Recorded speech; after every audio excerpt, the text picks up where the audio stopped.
Sutra 3. The Seer abides in its own true nature. After I slipped through the casket's cracks, I was left with the cold hard facts. No matter what methods or potions you may try, everyone knows that in time the body must die. After I died, there was a long pause, like the ending of a great song, and that's when I realized the soul goes on. Death made it official that my last life was gone. But still, I was so curious about how something went on. After that moment of stillness, I realized there was nowhere I could hold on. I couldn't cling or grasp, but I could see myself hovering over the casket as if I'd come back to visit. And then a moment later, a smoky cat came and peed on my grave. "Who are you?" I asked. "I'm Mr. Kismet," said the smoky-colored cat while he winked. He was aware that I had died, but what was it about this cat's natural instinct? "What's going on?"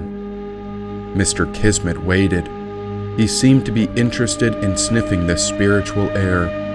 He sat upright on top of my grave, as if this little munchkin didn't care.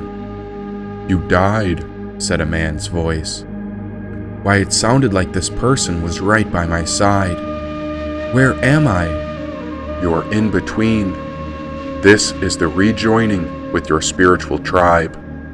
And for all those who have died, they too have a spirit. But know that death is not the end, so there is no reason to fear it," said his voice. I heard the man behind me clear his throat. I turned and saw he was dressed in luminous white and yellow robes. If I had to guess, he too had died, and so the deceased priest spoke. "We gather together to remember the life of the deceased, a single human man and his cat. Their bodies have died, and yet the journey goes on, so from here on out, there is no need to look back, because you are beyond far gone. Gone, gone, beyond gone. Beyond far gone. The bodies have been buried, but the awakening of the soul's potential goes forth like the rising sun's morning dawn. A life to live, a life to be. One life is over, and now the spiritual soul is set free," said the deceased priest. "What do I do now?" "Well, do you want another pet for comfort, like a support animal? A lot of people have trouble coping with the fact that they no longer live in a body, so the support critters are often essential," said the deceased priest. "You mean Mox can come back?"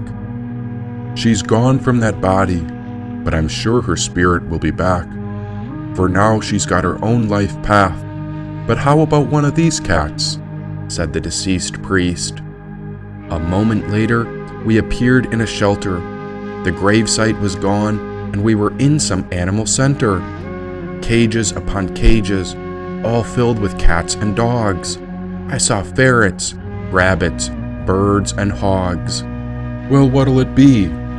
"You can look over whichever one you need. You see, these creatures are looking for companionship too, so by adopting one of them, they'll be thrilled to be freed," said the deceased priest. Of course, no one wanted to be caged, but there was a big black cat who should not have been confined. He pressed his head against the metal bars and paced back and forth as if he'd lost his own mind. Side to side, this poor boy had gone mad. All the kittens meowed, dogs barked, and the sight of this poor black cat trapped made me so sad. "Well, you need to get him out. This black cat should not be caged. Come on now. His poor situation needs to be changed." "So you'll take him. His name is Lexus, but you can call him whatever you like. From now on, he'll need you as a protector," said the priest. He opened the cage, and the black cat was in shock. His yellow eyes turned green as if a secret gate had been unlocked. Once he got in my arms, he wouldn't stop purring, and that's when I realized his cage was covered in feces because this tiny space he'd been living in was beyond disturbing. Hey buddy, what's your deal? Once upon a time, I lived as a mighty spiritual king. I ruled over one of the 4 cardinal directions with kindness and compassion, but the Lord of Death locked me in a cage and began to dominate the deceased and the living, said the black cat. Sounds like this black cat has been to hell and back. Not sure if I'm ready for something so daunting. What if I leave him with you? What happens if I don't take him? He'll wait and wait. He'll stay locked in this cage until someone comes to this afterlife shelter. It might take eternity, but hopefully someone will adopt him sooner or later, said the priest. I couldn't stand to see it. The black cat's fur was messy and matted. All right, I'll take him. It's time you get adopted. I looked in his eyes, and I saw a certain ray. Everyone else had given up on him, but not today. Forgiveness. Forgive us for keeping you trapped in here. And because you took a chance on me, I'll reveal that within our nature exists a great seer, said the black cat. With the cat by my side, he seemed to be right at home. This gentleman was very patient, and if I didn't adopt him, then I'd imagine he might always be abandoned and alone. What now? Do as you wish.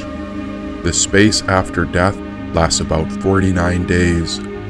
Rejoin life whenever you are ready, and remember how every choice allows the spirit to find its own unique way.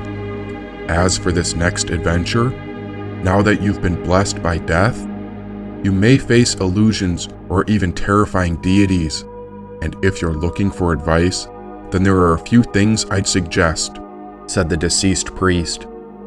Now the priest closed his eyes before he had anything else to say. His hands were pressed together when I realized this was a very special time to pray. I took a moment to examine my surroundings. We were back in the valley of death. Only bones, ash, and this grave. But beyond this, only the priest and a few cats were here. There was nothing else left. Think of this as your send-off, and this advice is merely something to consider. I wouldn't say these are rules or commandments, but rather these suggestions could be tools the same way an archer uses quivers, said the priest. I'm listening. The first rule pertains to topless girls, he said. Excuse me? You see, on the other side of life, no one wears a body that you actually see. So that means you can look past the layers where the soul is absolutely free. Don't get caught on the luminous forms and features. Nothing here is permanent, since everything beyond death roams like wild creatures. There's no reason to get seduced by the formless shapeshifters. What you think you become, and that's how I became this teacher, said the deceased priest. Got it. So maybe I'll stay focused on everyone's eyes. That's it. It's quite important to make a connection with another being's eyes. Maybe it's even more important once you die. After all, the soul can take many forms since our spirit comes from the same infinite supply. Each form changes like a dream. Just wait and you'll see what I mean. Eyes are the windows to the soul, and if you gaze there, you'll be one with Shiva Shakti's stream, said the deceased priest. A gentle wind came and passed, but nothing here seemed to last. Then a question came and rose in my mind when a random thought had to ask. So what good is time? It's no different than a rhyme, just something like rhythm or the variance of sounds, beats, or chimes.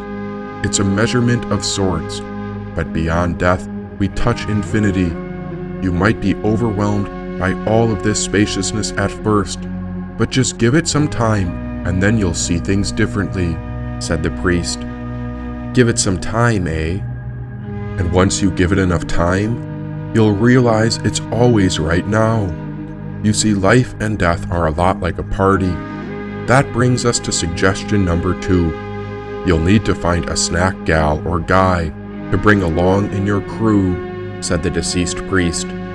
A snack guy? It's not real food we're talking about, and there's no need to drink any water. We're talking about spiritual snacks, and I'll be your snack person, who's like a spiritual friend and supporter. Since I know what your soul is lacking, we'll be like 2 peas in a pod, companions of spiritual subsistence on your journey to find union with God, said Mr. Kismet. I wish I had a notebook. This space was so obscure, because just as I wished it, a yellow notepad arrived in my hand, as if it was always right here. What? How did that happen? And that brings us to the last suggestion you'll need. All the resources you could require for your journey will arise spontaneously, and that is the magic of death indeed. The whole universe will conspire to help you, as long as you walk the path of becoming free. It's in this moment that you'll find everything you need, said the deceased priest.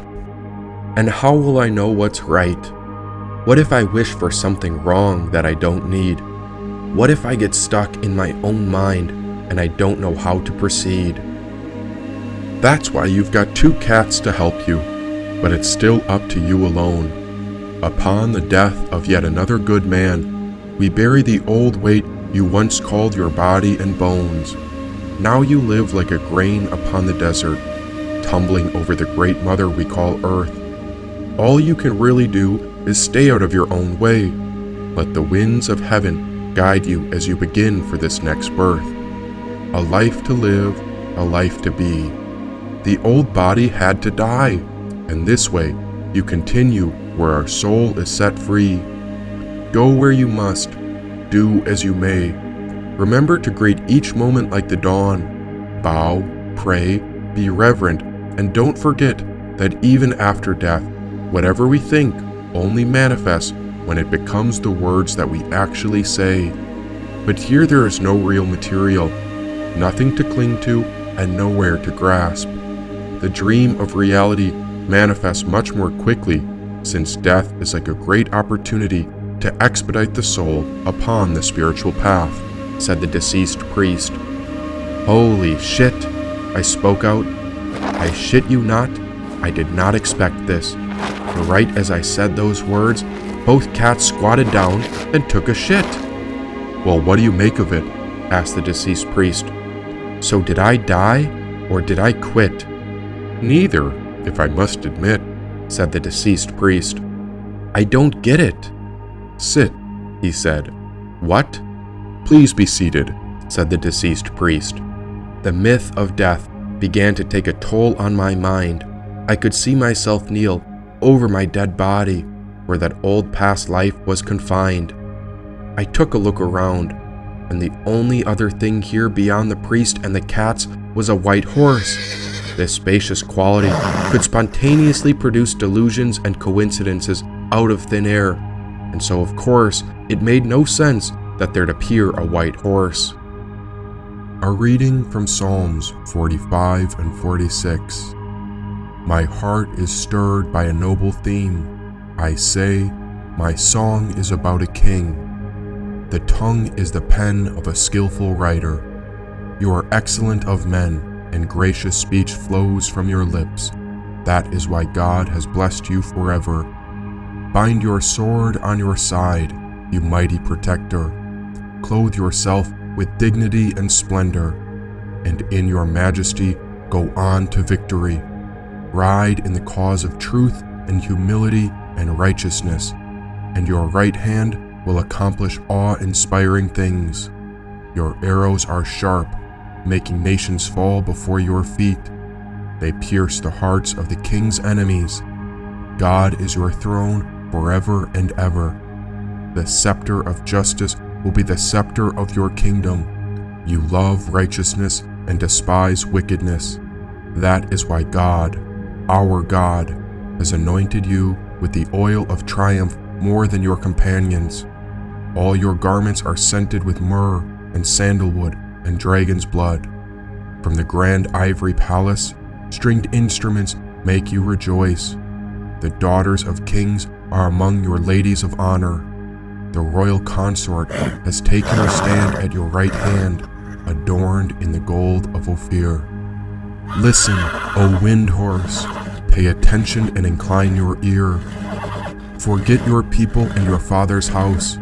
The king will long for your beauty, for he is your lord, so bow down to him. Wind horse comes with a gift. The wealthiest of men will seek your favor. All glories is the princess within her chamber.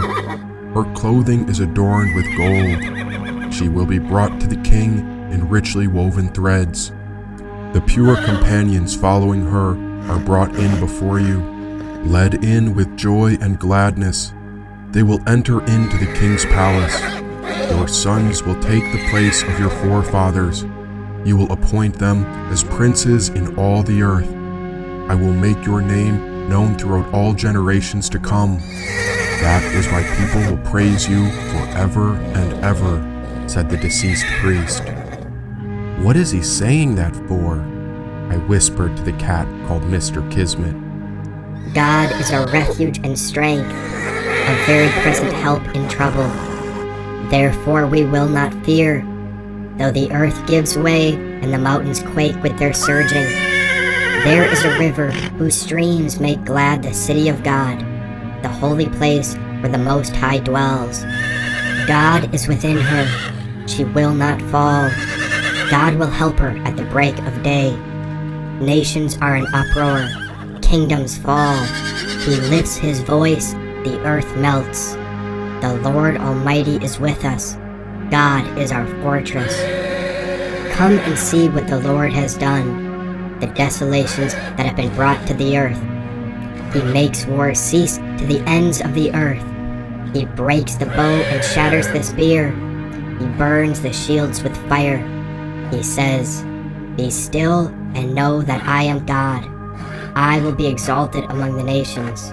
I will be exalted in the earth. The Lord is with us. God is our fortress," said Mr. Kismet. A fortress? Shekinah, said Forgiveness. What does that mean? You are called for a great journey, and so is she. Learn to ride upon the white horse into the dawn. Do this, and the children of life will be freed, he said. Is that so? Rise. He looked into my eyes. The old you has died. Now it's time to reclaim that spiritual prize. Live well, my son. Not all of us are so lucky to be alive.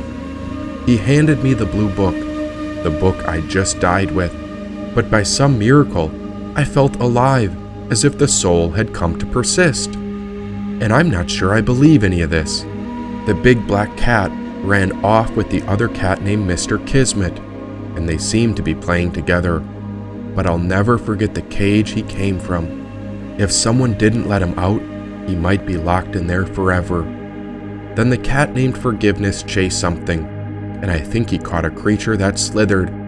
A moment later, he and Mr. Kismet came back, and in his mouth was a real living lizard. The lizard was desperate for help, but Forgiveness was overjoyed. He set the lizard at my feet while the poor critter was on the verge of being destroyed. What's this?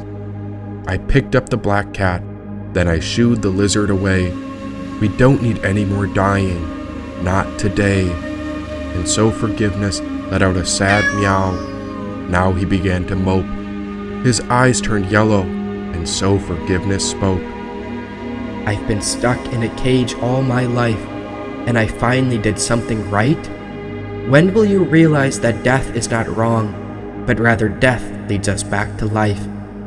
I can't believe I got adopted, and when I finally got out, I caught a lizard on the first try.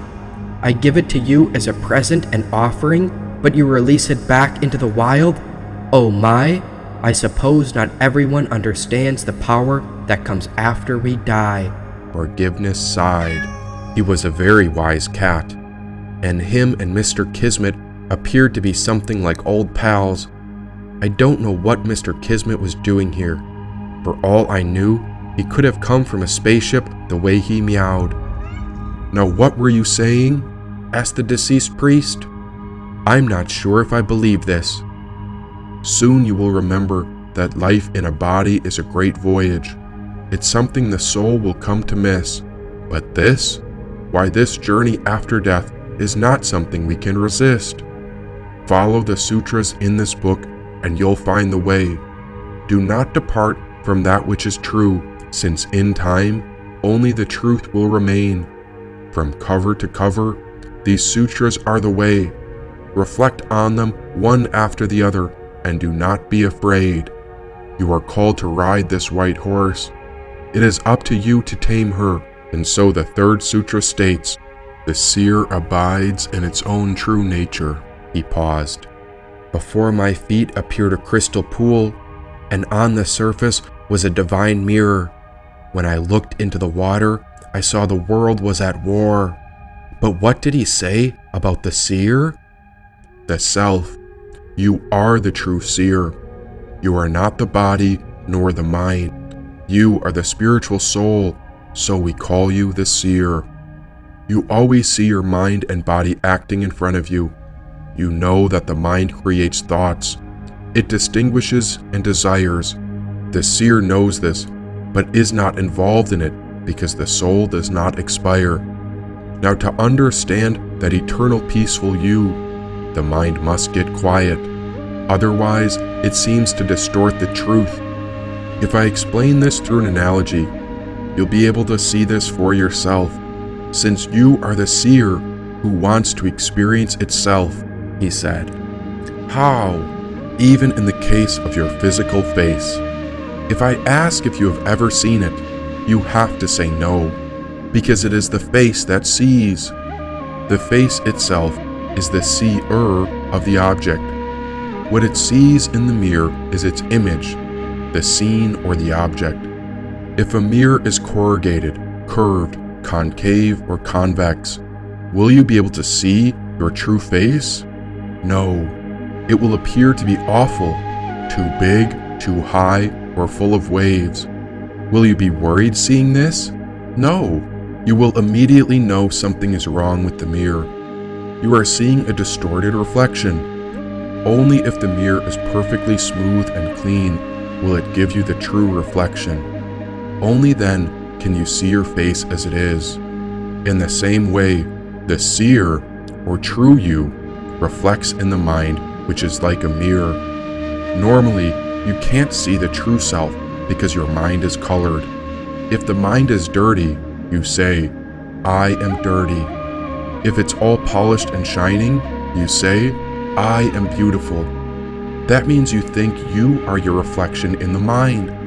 If the mind has a lot of waves, like the surface of a lake, you will be seeing a distorted reflection. If the water of the mental lake is muddy or colored, you see yourself as muddy or colored. To see the true reflection, see that the water is clean and calm and without any ripples.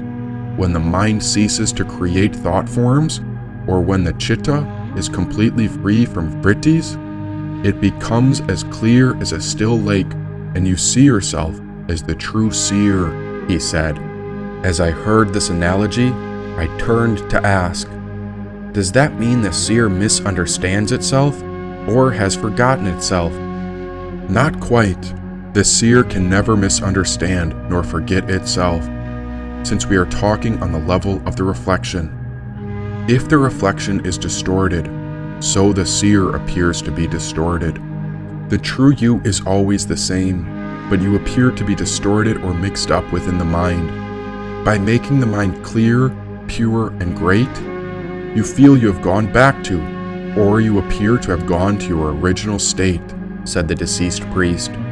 Now he placed a certain robe over my spiritual body. I did not quite understand if this was an illusion. Then he set a white scarf over my neck when I wondered if a vision of emptiness could become embodied in spite of such confusion. What is this? Protection. Think of it like a cover for a good book. You've got to protect the verses within the inner temple. Ride forward and promise me that you'll make it to the end of this novel," said the deceased priest. With the white scarf around my neck, I heard a horse gallop when I wondered how fast I could ride. The white horse dashed away. Then I looked to the priest and thanked him for explaining the mysteries after life. One last thing, always listen to what the heart says. Death is a great mystery, and so good luck in the land of the departed, he said. Who are the departed? I wondered. Gone, gone, beyond far gone. These are the riders who set out to shine like the sun's golden dawn, he said. With the afterlife underneath me, I knew there was a certain path up ahead, but without living layers to hold me back, I was fully aware that I had released all the weight which was gone and dead. But what exists ahead? I wondered. If we knew what was next, there would be no need to go.